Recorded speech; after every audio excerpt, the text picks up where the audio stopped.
A'udzubillahi minasyaitonirrajim. Bismillahirrahmanirrahim. Assalamualaikum warahmatullahi wabarakatuh. Alhamdulillah rabbil alamin. Wassalatu wassalamu ala asyrafil anbiya'i wal mursalin wa ala alihi wa sahbihi ajma'in. Asyhadu an la ilaha illallah wahdahu la syarika lah wa asyhadu anna Muhammadan abduhu wa rasuluh. Allahumma shalli ala Muhammad wa ala ali sayyidina Muhammad. Rabbi shrah li wa yassir li amri wahlul 'uqdatam min lisani yafqahu qawli. Amma ba'd.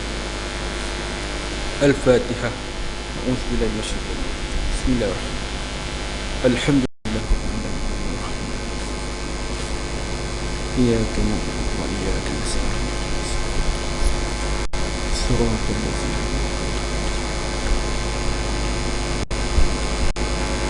Alhamdulillah, segala puja dan puji bagi Allah Subhanahu wa taala atas limpah kurnia rahmat dan kasih sayang Allah jualah hati kita telah ditarik untuk sama-sama berjemaah maghrib di dalam Masjid Ar-Rahimah ini pada malam ini, hari Rabu, malam Khamis, bersamaan 26 Jamadil Akhir 1436 Hijriah, yang mana kita sama-sama akan menyambung kitab yang akan kita telah bicarakan sebelum ini, Kisah Cinta dalam Al-Quran, karya almarhum Tuan Guru Datuk Ni Abdul Aziz Nikmat. Mudah-mudahan Allah Ta'ala merahmati dan mencucuri ke atas ruhnya. Jadi kalau kita kirakan hari kita ni, Jamadil Akhir hampir hendak berakhir, kemudian kita akan masuk bulan Rajab, Syakban dan menghampiri bulan Ramadan, yang kalau kita hitung, kita tolak bahagi, kurang lebih 64 hari saja lagi kita akan menyambut ketibaan Ar-Ramadan Al-Mubarak, yang mana kalau tuan-tuan dan puan-puan sedia maklum, kebiasaannya orang-orang kita sudah menjadi satu kebiasaan akan berlumba-lumba untuk berpuasa sunat pada bulan Rajab, Syakban dan Ramadan. Tapi daripada itu jangan kita lupakan, kalau-kalau ada dalam kalangan keluarga kita, isteri kita, anak-anak kita yang mana tertinggal puasa-puasa yang lalu, cepat-cepatlah qada balik. Sebab biasanya orang kita ni dia akan qada lah last minute, 4 hari lagi nak puasa, barulah tuan kabut nak qada. Masa tu puasa yang tertunggak 9 hari, misal kata nak qada 4 hari, 5 hari lagi dibawa ke depan, tahun depan pula. Demikianlah yang menjadi kebiasaan, dan perlu dan wajib untuk kita membayar fidyah di atas puasa yang kita tinggalkan, sekiranya kita tak sempat nak gantikan pada tahun ini. Itu semua yang tuan-tuan dan puan-puan wajib tahu. Walaupun orang lelaki tak ada sebab yang secara syar'i untuk kita tidak berpuasa pada bulan Ramadan, tapi pesanan ini khusus untuk kita juga ambil tahu, sebab kita ni ada tanggungjawab, iaitulah kita ada isteri, kita ada ibu, kita ada anak perempuan dan saudara perempuan yang lain. Jadi wajib kita bagi tahu mereka. Baik, menyambung kisah cinta dalam Al-Quran dalam kitab ini, kita masih lagi membicarakan dalam bab yang pertama, dalam bab ragam cinta dalam Al-Quran, yang mana kita telah ceritakan dalam Al-Quran ni banyak sangat cerita cinta. Kalau kita fikirlah, orang muda kalau fikir cinta saja, apa yang dia fikir? Loving couple, antara seorang lelaki dan seorang perempuan dan sebagainya. Tapi dalam Al-Quran ni maksudnya luas. Antara yang kita telah bicarakan, bentuk cinta terhadap duniawi yang kita telah bicarakan, kemudian bentuk cinta terhadap wang, harta benda, dan bentuk cinta manusia terhadap syahwat, kenikmatan dan keinginan yang tidak terpuji di mata Allah Subhanahu Wa Taala. Dan sampailah kita yang perkara yang keempat dalam bab yang pertama, bentuk kecintaan manusia terhadap sesuatu yang buruk bagi dirinya atau sesuatu yang dibenci Allah jika dia melakukannya. Allah Subhanahu wa taala berfirman, a'udzubillahi minasyaitonir rajim, kutiba 'alaikumul qitalu wa huwa kurhul lakum wa 'asa an takrahu syai'an wa huwa khairul lakum wa 'asa an tuhibbu syai'an wa huwa syarrul lakum wallahu ya'lamu wa antum la ta'lamun. Al-Baqarah ayat 216. Diwajibkan ke atas kamu berperang, padahal berperang itu adalah sesuatu yang kamu benci. Ayat ini diturunkan di zaman Nabi sallallahu alaihi wasallam, yang mana ketika itu para sahabat ada yang ragu-ragu, takut nak berperang. Maka ayat ini turun. Wajib bagi kamu berperang, padahal berperang itu adalah sesuatu yang kamu benci. Siapa yang suka perang? Tak ada orang kat muka bumi ini yang waras yang sukakan perang. Bila mana berperang, kita meninggalkan anak isteri, kita meninggalkan kampung halaman, kita meninggalkan segala harta benda kita untuk ke medan perang, yang mana kita tahu peluang kita sama ada hidup ataupun mati, dua saja. Kalau sekalipun menang puak kita, kumpulan kita, tapi nyawa kita tetap dalam gadaian bila mana kita masuk ke perang. Sebab itulah Allah kata, padahal perang itu adalah sesuatu yang kamu benci. Boleh jadi kamu membenci sesuatu padahal ia amat baik bagi kamu, dan boleh jadi pula kamu sukakan sesuatu padahal dia amat buruk bagi kamu. Allah mengetahui sedang kamu tidak mengetahui. Ini ayat ni jelas nak mengatakan, kadang-kadang kita ni teringin sangat nak sesuatu tu, kita imbas baliklah. Kalau masa kita nak zaman nak bercinta, misal kata kita berkenan kat satu orang perempuan, seronok sangat jumpa dia, tapi tak berkenan pula kat mak ayah, ataupun ada perkara-perkara yang menyebabkan kita tak dapat bersama dengan gadis pilihan kita tu. Kita dah suka dah, sampai kita bermohon pun. Sampai hari ni kalau kita tengok budak-budak muda, dia post kat Facebook dia, ya Allah, ini mungkin niat dia nak bergurau ke apa, tapi lebih kurang macam ni lah ayat dia, saya baca. Ya Allah, jodohkan aku dengan si dia. Kalau sekiranya dia bukan jodoh aku, sekiranya jodoh dia dengan orang lain, jadikanlah aku ni orang lain itu. Maksudnya nak tak nak, dia nak juga orang tu. Maksudnya macam tu lah. Ya Allah, jodohkan aku dengan perempuan ni. Kalau aku tak ada jodoh dengan perempuan ni, dan perempuan ni ada jodoh dengan orang lain, jadikanlah aku orang lain itu. Maksudnya nak tak nak, dia nak juga perempuan tu. Seolah-olah macam paksa Tuhan, lebih kurang macam tu lah. Tapi sebenarnya kadang-kadang bila mana sesuatu itu bukan milik kita, barangkali ada hikmah di sebaliknya. Bukan barangkali, memang pasti ada hikmah. Sebab apa? Boleh jadi pandangan kita yang mengatakan baik, cantik dan sebagainya, di sisi yang lain hanya Allah Ta'ala yang tahu. Demikian juga kalau misal kata Allah Ta'ala tarik nikmat kita, ada anak, tiba-tiba Allah Ta'ala tarik anak itu, mati usia kecil, kita menangis, meratap, seolah-olah tidak reda dengan pembagian anak itu. Memang betul, fitrah manusia akan menangis bila kita kehilangan orang yang kita sayang. Sedangkan Nabi SAW pun menangis bila mana kematian bapa saudara dan isterinya Siti Khadijah. Jadi adalah satu fitrah menangis, tak ada masalah. Tapi sampaikan tak reda, meratap, seolah-olah menyalahkan takdir atas kematian, maka dia tak tahu mungkin ada hikmah tersembunyi di atas kematian itu. Tak lain tak bukan, mungkin kalau misal kata anak itu besar, dia akan menjadi fitnah pada keluarganya. Mungkin bila mana anak itu besar, dia akan menjadi beban bagi keluarganya. Itu antara hikmah Allah. Banyak-banyak lagi perkara lain, tapi Allah Ta'ala aturkan perancangan ini dengan sebaik-baiknya. Allah Ta'ala telah berfirman, wa makaru wa makarallah wallahu khairun makirin. Aku merancang, engkau apa? Kita merancang, Allah juga merancang, dan sebaik-baik perancang adalah Allah Subhanahu Wa Ta'ala. Kita dah rancang, dah planning, baik punya planning, tup-tup tak jadi perkara yang lain. Itu semua adalah ketetapan Allah Ta'ala. Setiap perkara yang berlaku adalah satu tanda kebesaran Allah Ta'ala, nak menunjukkan dia mampu mengubah sesuatu, sekalipun perkara itu kita telah rancang daripada awal. Misal kata kita buat majlis cantik dah, macam mana cantik gah pun majlis itu, pasti ada cacat celanya, pasti ada kekurangannya, sebab tak ada yang sempurna di atas muka bumi ini. Baik, boleh jadi kamu benci sesuatu padahal dia amat baik bagi kamu, dan boleh jadi pula kamu menyukai sesuatu padahal dia amat buruk bagi kamu. Allah ketahui sedang kamu tidak mengetahui. Siapa kita nak mengatakan perkara yang aku buat ni dah perfect dah? Tuan-tuan, kalau kita belajar konsep tawakal, kalau belajar daripada konsep tawakal, banyak orang kata,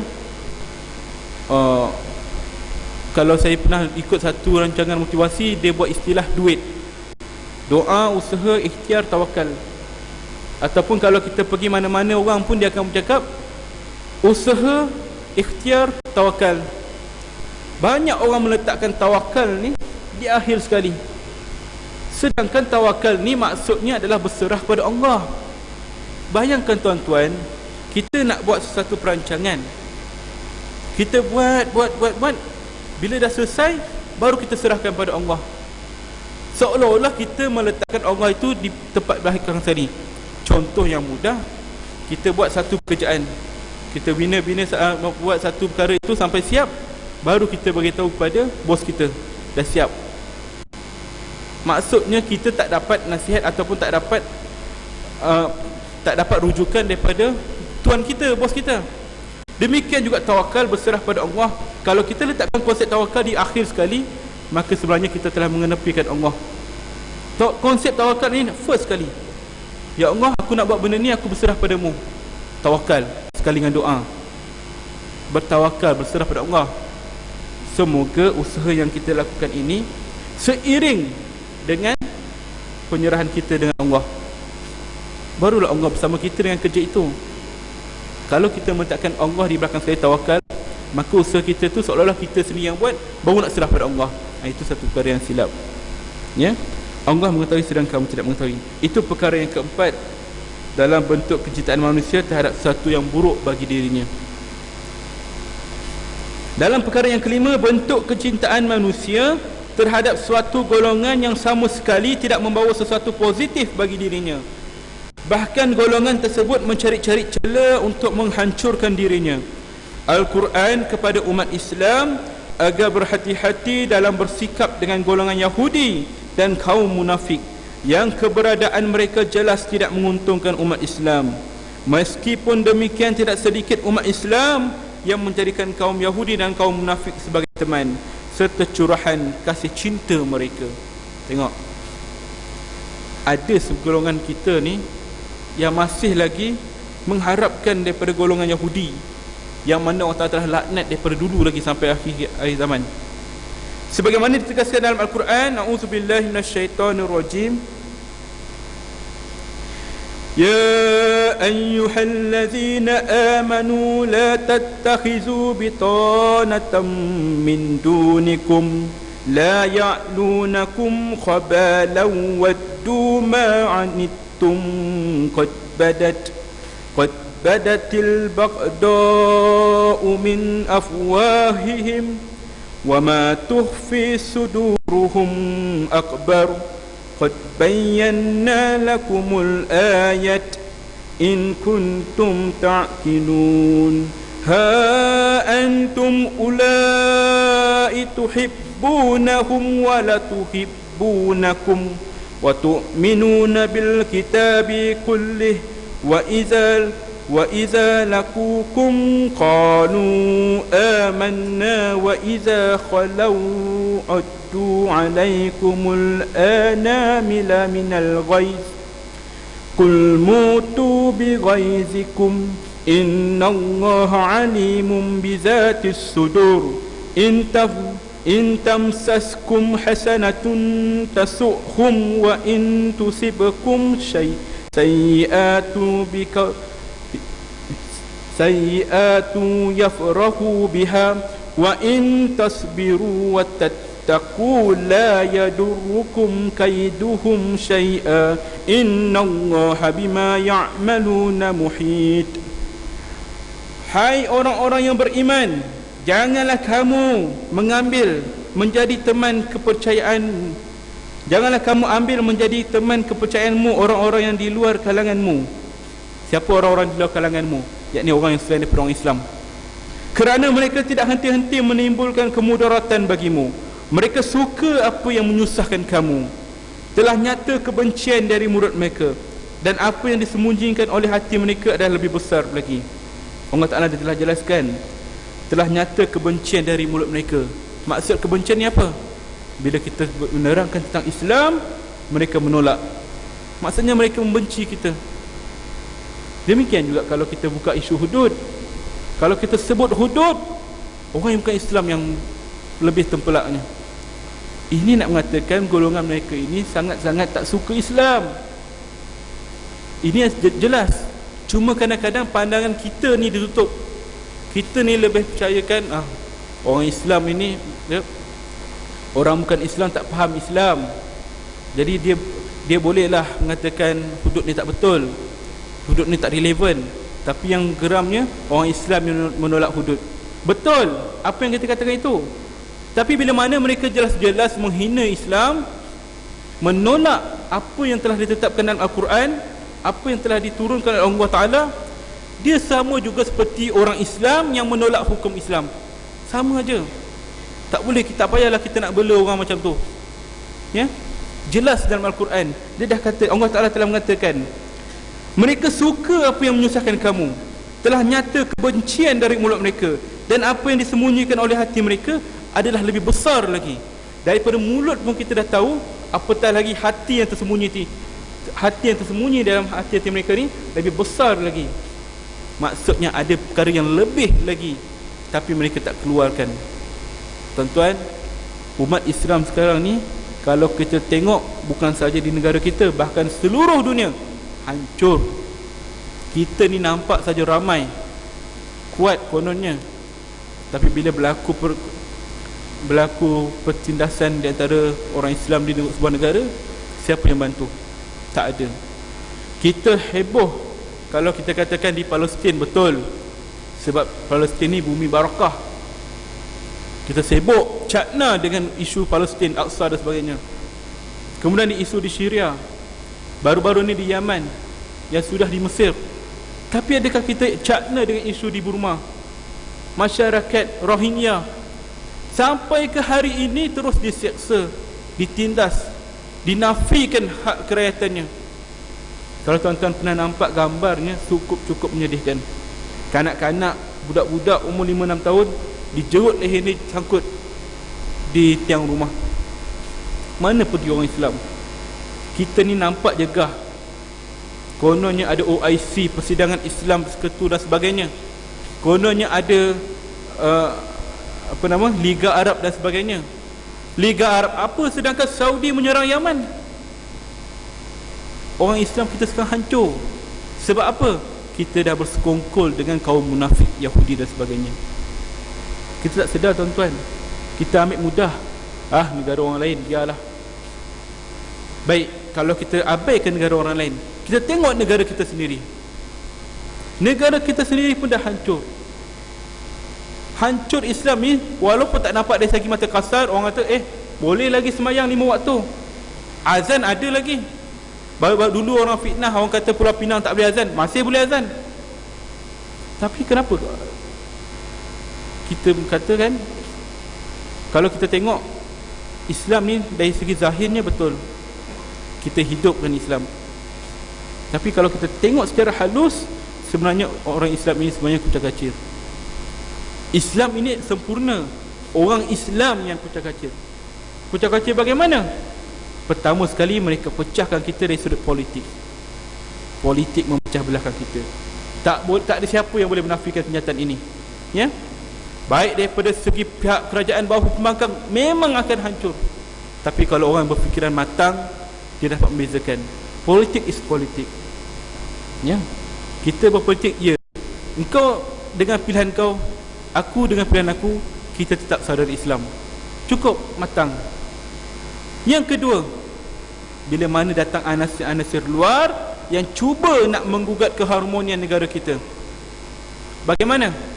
Bila mana dahulunya, tuan-tuan, kita solat hari ini, dan semenjak dahulu lagi, lepas sembahyang maghrib dan sembahyang fardu yang lain, imam akan berzikir, akan bertahlil, bertasmid dan sebagainya, bertahmid dan sebagainya. Subhanallah, alhamdulillah, Allahu akbar, tak ada masalah. Imam baca doa, tak ada masalah.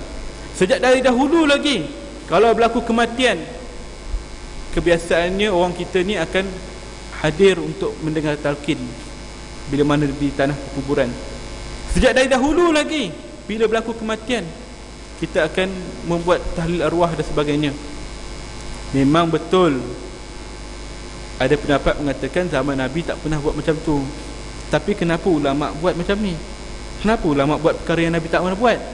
Bila mana kita mempersoalkan perkara itu, sebenarnya kita tak mengkaji sebenarnya sirah. Orang yang tak kaji sirah ni, dia akan ulang balik. Ya. First, dulu kita, masyarakat kita harmoni. Tak ada masalah orang nak baca doa lepas semayang. Tak ada masalah orang nak baca talqin. Tiba-tiba masuk satu puak, menghancurkan, menyesatkan. Tak ada doa, Nabi tak pernah buat. Lepas semayang baca doa sendiri. Nabi tak pernah buat baca talqin. Nabi tak pernah buat tahlil arwah.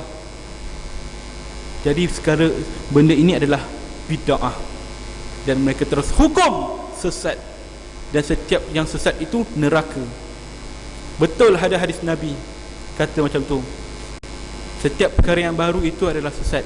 Bid'ah itu adalah sesat, dan setiap yang sesat itu tempatnya adalah neraka. Betul kata Nabi. Tapi kita kena perhalusi maknanya itu dari segi batinnya. Tak boleh kita terjemah daripada zahir saja. Contohnya, tuan-tuan, dalam masyarakat kita hari ini, kita tak boleh mengambil adat ataupun budaya masyarakat Arab terus. Orang Arab memang betul, kalau kita pergi ke masjid Mekah dan sebagainya, lepas sembahyang mereka senyap, terus bangun, mereka terus doa sendiri-sendiri, berzikir sendiri. Kita ni dari dahulu ulama mengajar kita yang datang daripada tanah apa? Daripada tanah timur, daripada negara Arab datang ke Malaysia, tanah Melayu masa itu, mengajar kita untuk cara berzikir, cara berwirid, cara berdoa. Bagaimana? Lepas sembahyang mereka akan kuatkan suara, dan orang-orang kita boleh ikut. Cuba lepas sembahyang, imam senyap. Kalau dalam keadaan masyarakat kita ni, semua senyap, maka budaya untuk berzikir selepas solat tak ada. Maka terbau-bau sampai lepas dekat rumah, kalau kita semayang pun, anak-anak lepas semayang terus bangun. Sebab budaya tu tak ada. Kita tak dididik macam tu.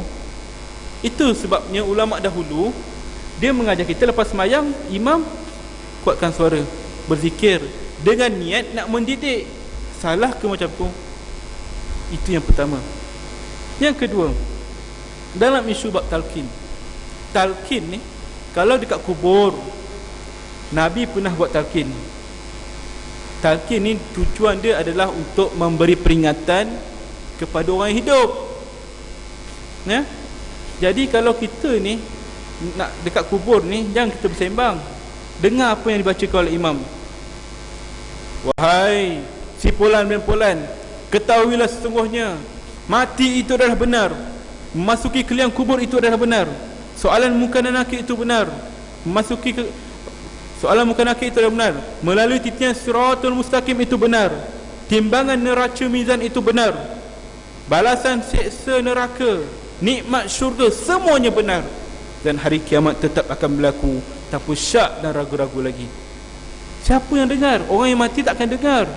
Tapi ini antara intipati ini adalah tujuan untuk menyedarkan kita yang hidup ni. Mati itu dah benar. Siapa yang dengar? Kita. Orang yang mati dah tentu dah mati. Sebab itulah orang dahulu, ulama dahulu, dia membuat talqin supaya menyedarkan kita. Tiba-tiba ada satu golongan katakan sesat. Semua nak sesat. Kemudian isu tahlil arwah. Tahlil arwah ni betul, Nabi SAW pernah bersabda, 3 perkara saja yang akan mengikut anak Adam selepas matinya: sedekatul jariah, kemudian ilmu yang dimanfaatkan, dan doa anak yang soleh. Kalau anak itu yang soleh betul, tak ada masalah. Tapi berapa ramai yang soleh kat dalam Malaysia ni? Kita jangan ambil, saya ambil balik ayat tadi, jangan ambil budaya luar, kita cuba nak terapkan dalam negara kita. Ya? Hukum ni berbeza tempat, berbeza masa, berbeza situasi. Contohnya lah, kalau saya ambil bab hukum, dalam negara Malaysia kita mengamalkan mazhab Syafi'i. Lepas ambil wuduk, suami isteri kalau bersentuhan batal. Kenapa di Mekah tak batal? Sebab itu saya katakan hukum berubah mengikut masa, tempat dan situasi. Kita masuk tempat orang, maka kita ikutlah cara orang. Bagaimana dalam keadaan sempit dan padat ramai orang tu, tiba-tiba kita nak ikut mazhab kita, kita terlalu jumud dengan satu mazhab, nak ikut juga. Dalam keadaan ramai-ramai tu tiba-tiba tersentuh pula orang perempuan. Kalau bukan isteri kita pun orang lain. Nak kejar cari air kat mana? Dalam keadaan Masjidil Haram tu, paipnya saja berapa ratus meter. Nak bekerja. Waktu maghrib, waktu solat dah sampai. Imam dah angkat takbir. Kita nak bekerja cari uduk. Ini perbuatan jahil. Orang terlalu jumuk dengan mazhab. Itu maksudnya hukum ni berubah mengikut masa, situasi dan tempat. Berbalik kepada tadi, tahlil arwah. Berapa ramai yang anak yang kita yakin anak kita ni betul-betul soleh. Kita ni, ulama dahulu menganjurkan tahlil arwah ni supaya anak-anak dapat mengingati ibunya, supaya daripada tahlil arwah itu anak-anak boleh belajar. Mana yang tak pernah tahu tentang tahlil, tiba-tiba dia tahu. Okey, macam ni step by step. Sebab kita ni masih jahil. Ya. Anak-anak kita ni tak tahu macam mana pokok pangkalnya bila kita mati nanti. Berdoa ke tidak? Tapi dengan penganjuran ni, maka boleh. Cuma ni orang Melayu kita ni sangat-sangat kaya dengan sifat pemurah. Bila ada tahlil arwah, mereka akan jamu dengan makanan. Silapnya bukan ulama yang menyuruh. Tak ada kewajipan kata bila ada tahlil arwah kena jamu makan. Maka bila mana timbul isu makan ni, Wak yang tadi pun mengatakan ini sesat. Takut-takut termakan harta anak yatim. Ya, betul. Sepatutnya kalau misal kata nak adakan jamuan makan, yang memberi makan itu adalah jiran tetangga, saudara maranya. Tujuan dia nak menghiburkan hati keluarga yang mati ni. Itu tujuan dia. Kita ni yang memutabelitkan, kita ni yang menambah-nambahkan. Tapi bab tahlil tu ulama dah bagi panduan untuk mendidik kita. Tak apa yang salahnya. Tuan-tuan, kalau misal katalah kita ni sibuk mencari dalil untuk menyesatkan orang lain, cuba tanya diri kita balik-balik. Cuba tanya diri kita baik-baik. Balik rumah sebelum tidur tu, muhasabah diri. Aku ni, dengan amalan yang aku buat selama aku hidup ni, layakkah aku masuk syurga dengan amalan yang aku buat ni? Kalau kita dengar betul-betul hati sanubari kita ni, pasti lepas ni kita tak akan berani nak sesatkan orang lain. Sebab apa? Hati kita mesti katakan tak layak. Apa amalan yang aku buat sampai aku ni layak masuk syurga? Tuan-tuan boleh jamin ke? Tak boleh. Siapa yang boleh dijamin ya aku akan masuk syurga dengan amalan yang aku ada? Tak boleh. Maka janganlah kita mudah-mudahan nak sesatkan amalan orang lain. Itu sebab fenomena sesat menyesat ni banyak. Tapi tuan-tuan, dalam kalangan masyarakat awam ni, tak perlulah kita mempelajari ilmu-ilmu yang terlalu tinggi. Ya. Masyarakat awam ni ialah masyarakat yang mana tidak terlibat secara langsung dalam ilmu agama. Cukup sekadar kita belajar ilmu fardu ain untuk diri kita dan sebahagian ilmu fardu kifayah. Tak perlu kita mengkaji-kaji. Contohnya isu yang baru ni, zikir sambil menari. Ulama dah bahaskan sejak dahulu lagi. Tiba-tiba kita nak timbulkan balik isu ni. Itu dalam kalangan ulama dah bahaskan. Kita ni orang awam ni tak perlu masuk campur. Kita pandang benda tu tak betul bagi kita, tak payah buat. Tak perlu pula kita nak hukum benda ni sesat. Kita pula yang lebih pandai daripada ulama. Diam dah. Orang awam hari ni lebih pandai berkata-kata. Tengok amalan kita ni buat ke tidak. Apa amalan kita buat. Jadi apa amalan orang lain kita jangan cakap. Sebab kita tak tahu. Tak tahu benda ni ada asasnya atau tidak. Jadi lebih baik diam. Maka diam itu lebih selamat. Nabi dah pesan dah, diam itu lebih baik bagi kamu. Ya.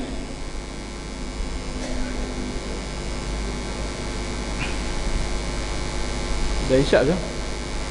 Belum bunyi lagi. Dia tengah kira countdown Okey.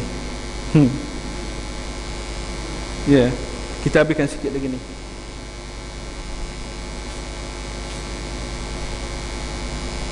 Sesungguhnya telah kami terangkan kepada kamu ayat-ayat kami jika kamu memahaminya. Apa dia ayat kami? Al-Quran. Jadi apa benda yang Allah Ta'ala terangkan dalam Al-Quran dan apa kesudahannya, kita akan sambung selepas azan isyak ini, insya-Allah.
Bismillahirrahmanirrahim. Alhamdulillah.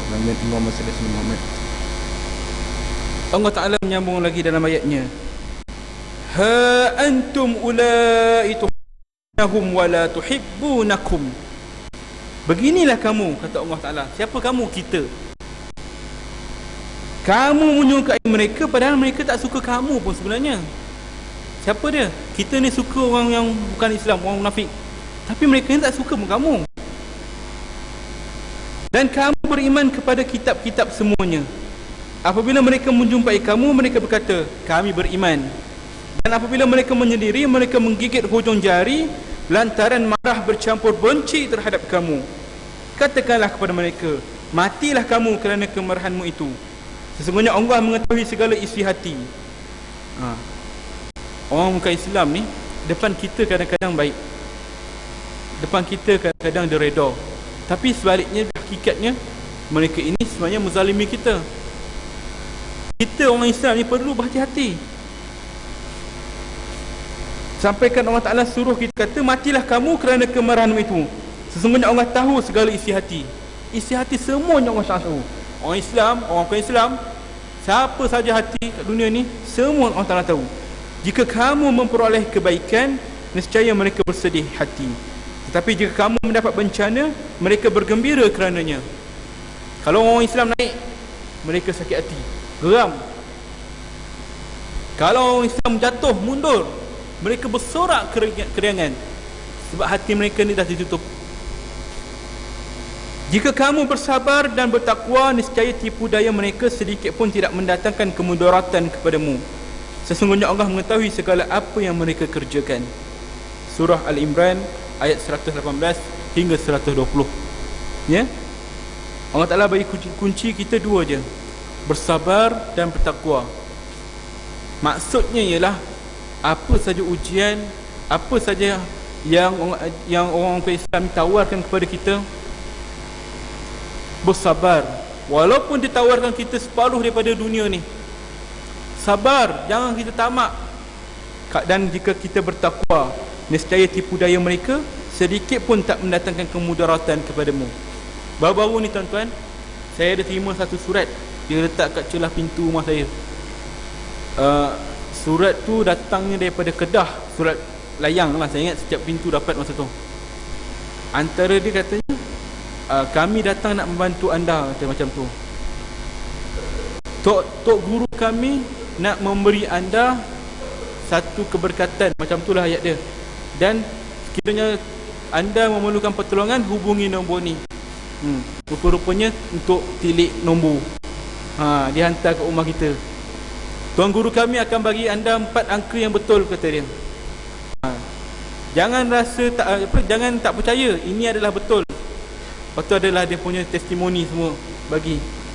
Bayangkan tuan-tuan, kalau orang yang tak sabar, orang yang tiba-tiba lah dalam keadaan macam kita ni, mungkin Allah Ta'ala telah izinkan hati kita ni, okey, ini haram ni, tak boleh ni, syirik.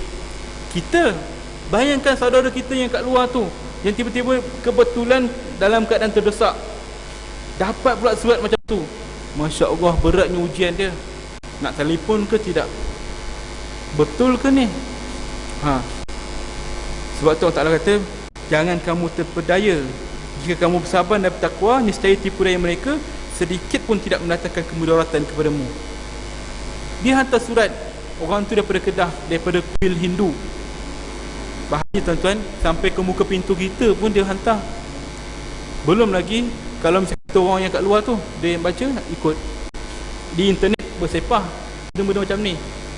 Sebab itulah kita kena berpesan-pesan pada sahabat kita yang lain, saudara kita, hati-hati.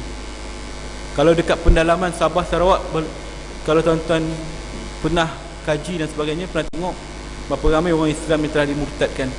Mereka bagi macam-macam pertolongan. Mana pergi orang Islam?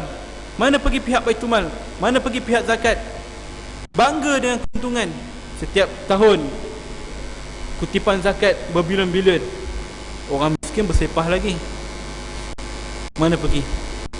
Apa yang dibuat dengan duit tu?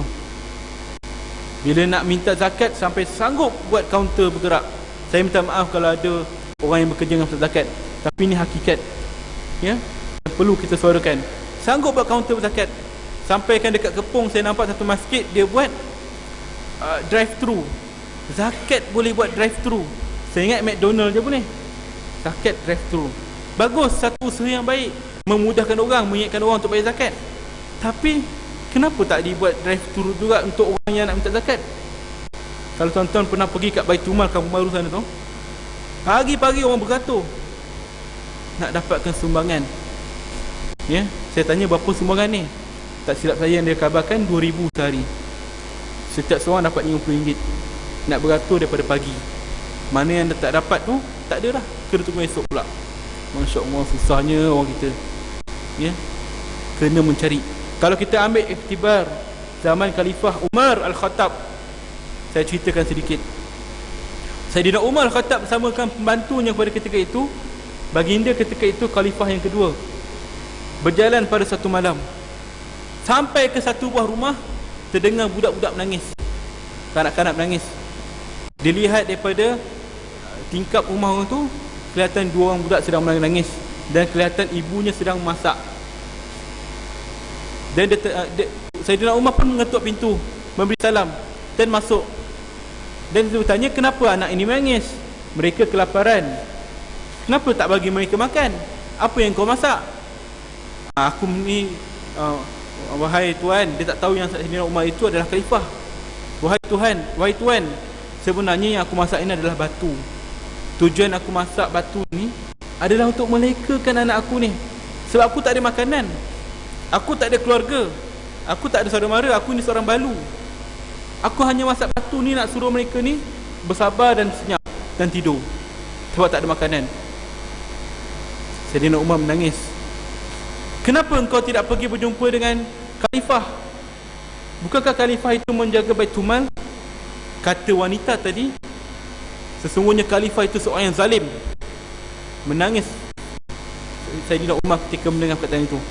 Kenapa beliau katakan khalifah itu zalim? Sebab dia ni tak pernah tahu tentang hal rakyat. Sedangkan berapa ramai lagi orang yang senasib dengan aku saban malam ke buluran. Dia tak tahu yang dia bercakap itu dengan Khalifah Umar.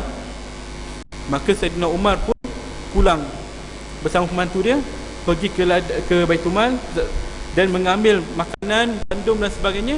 Dan Saidina Umar sendiri yang memikul bebanan itu untuk dibawa ke rumah perempuan tadi. Sampaikan pembantu dia kata, wahai Umar, wahai Amirul Mukminin, biar aku yang angkat. Kata Saidina Umar, nak ke engkau angkat dosa aku kat akhirat nanti? Maka Saidina Umar pun angkat sampai ke rumah tu dan bagi terus hidangkan dan siap masak lagi. Esoknya Saidina Umar menyuruh orangnya memanggil wanita itu berjumpa dengannya. Maka perempuan tadi terkejut.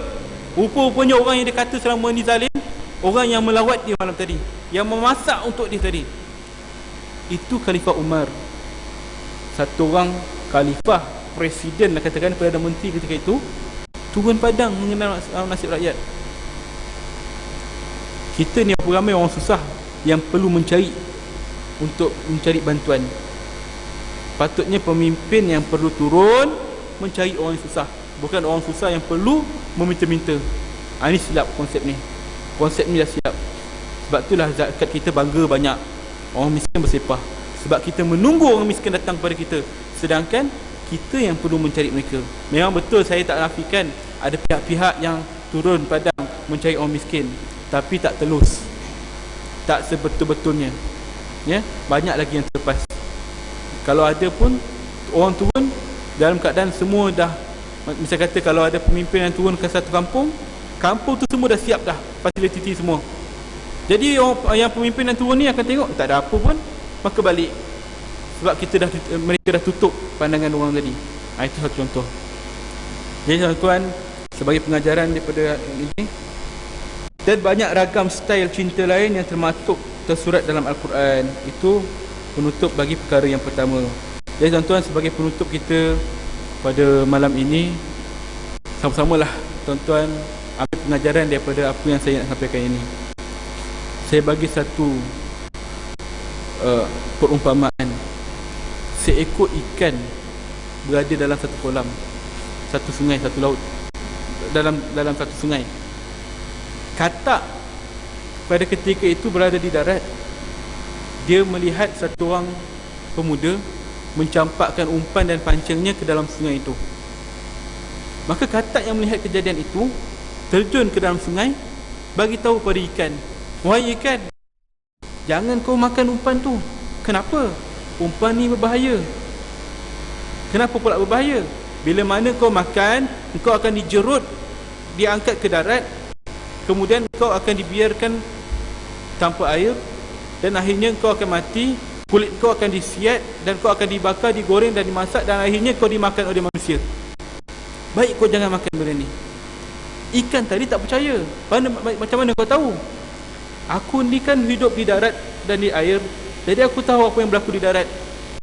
Jadi aku sampaikan kau di dalam air." Maka ikan tadi tak percaya. Direntaknya umpan tadi kerana tak percaya kepada katak tadi. Akhirnya ditangkap. Bila sampai dekat darat, betul lah apa yang dikatakan katak tadi, ya, digoreng, dibiarkan mati, akhirnya mati, kulitnya disiat, akhirnya dimakan. Tapi ketika mana dia fikir betul kata katak tadi, adakah dia boleh pulang kembali ke air? Tak boleh, dah terlambat. Demikian juga manusia. Kita ni setiap hari mendengar azab kubur. Dalam Al-Quran dah ceritakan betapa dahsyatnya azab neraka.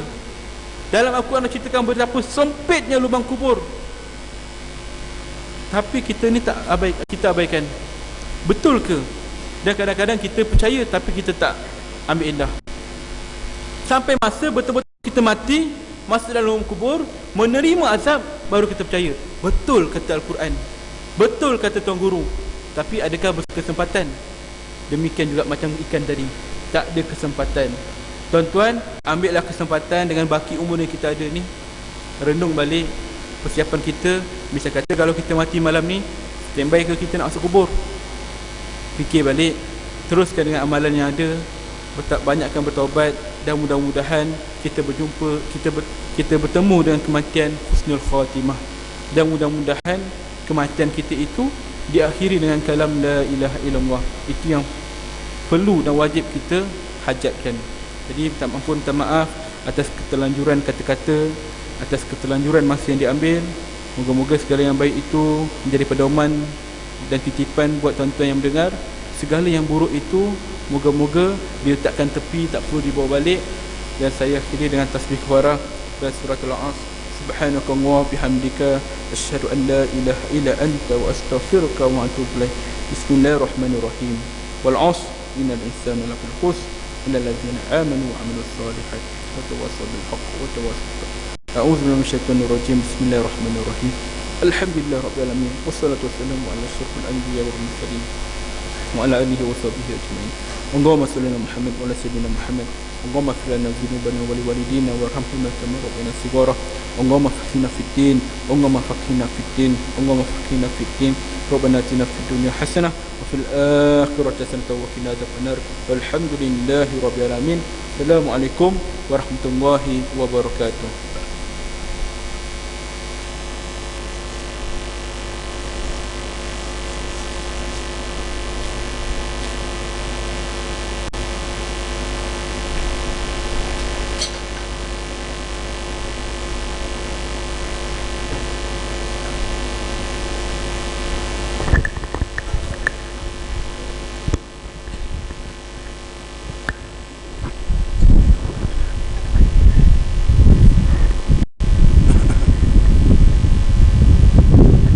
Allahu Akbar, Allahu Akbar. Asyhadu an la ilaha illallah. Asyhadu anna Muhammadar Rasulullah. Hayya 'alal salah, hayya 'alal falah. Qad qamatis salatu, qad qamatis salah. Allahu Akbar, Allahu Akbar. La ilaha illallah.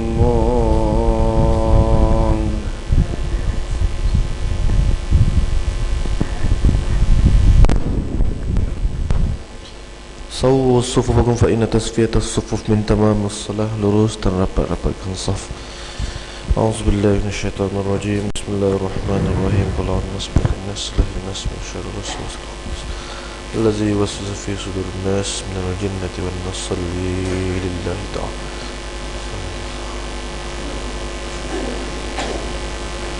الله أكبر. الله أكبر. السلام يا السلام. سنة الصلاة.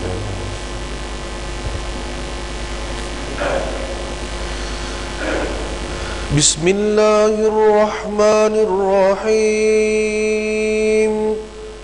الحمد لله رب العالمين. الرحمن الرحيم.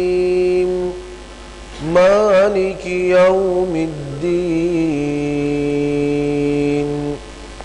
إياك نعبد وإياك نستعين.